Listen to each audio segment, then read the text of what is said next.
कई जगह इस तरह का हो रहा है जहां उच्च पद पे मुल्ले जिहादी बैठे हैं, उनका यही कार्य हो रहा है कि जो उनसे निचले स्तर के उनके एम्प्लॉयज़ हैं, उनको किसी भी तरह से जिहाद में फंसाने का वो काम कर रहे हैं, जो कि वेतन के नज़रिए से आप देख सकते हैं जिनकी तनख्वाह कम है, उनकी तनख्वाह बढ़ा के। हाल ही में हमने देखा नासिक में जो खुलासा हुआ है कि उनको सेक्सुअल हैरेसमेंट किया जा रहा है, उनको एमएमएस वायरल करने की धमकी दी जा रही है, उनको पहले अपनी बातों में बहला फुसलाकर और फिर उन गलत तरीके से उनका उत्पीड़न हो रहा है, मानसिक उनको तनाव में डाला जा रहा है।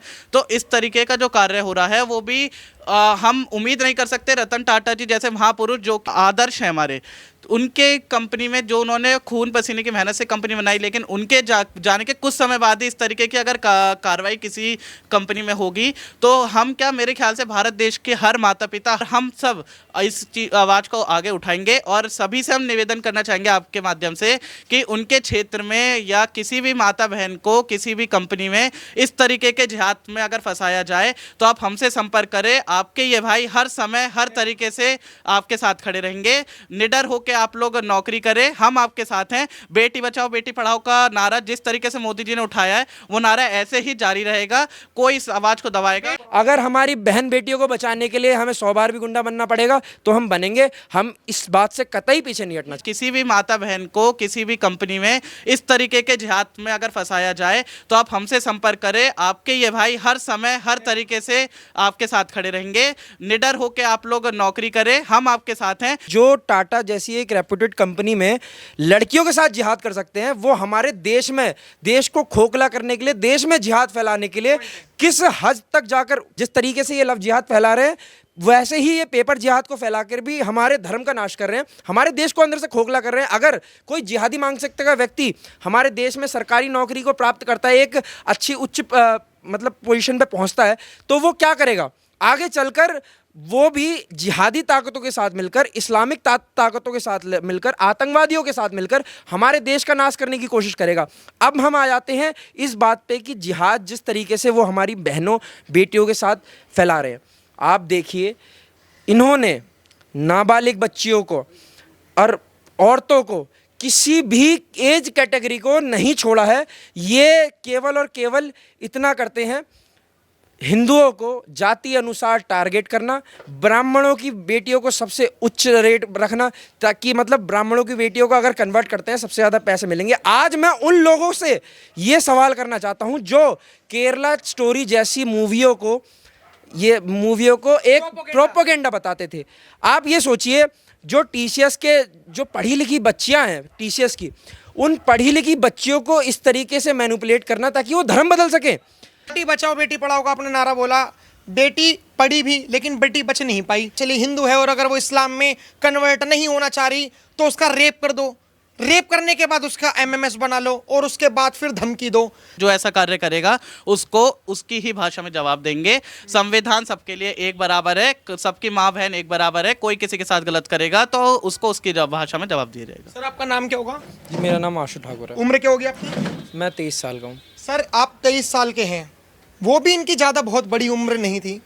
आप ही के जैसे उम्र के लोग थे लेकिन इतना बड़ा रैकेट चला रहे थे कि अगर कोई लड़की धर्म परिवर्तन नहीं कर रही तो उसका पहले रेप करो, उसका एमएमएस वायरल करो। ये पहला पैटर्न।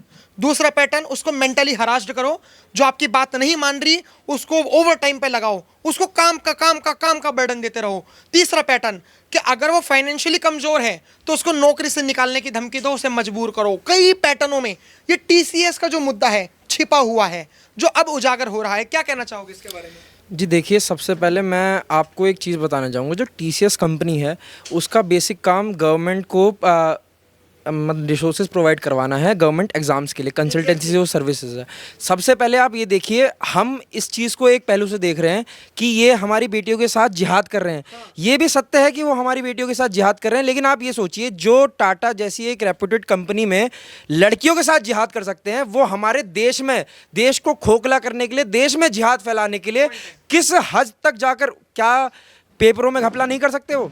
आप देखते हैं कई बार ऐसा होता है, हमारे कई योग्य छात्र होते हैं जो जिनकी योग्यता होती है सरकारी नौकरी के लिए, जो मेहनत करते हैं, पर मैं इस बात के लिए 100% इस बात को मानता हूं कि कहीं ना कहीं ये इस जिहाद, पेपर जिहाद को भी फैलाते हैं।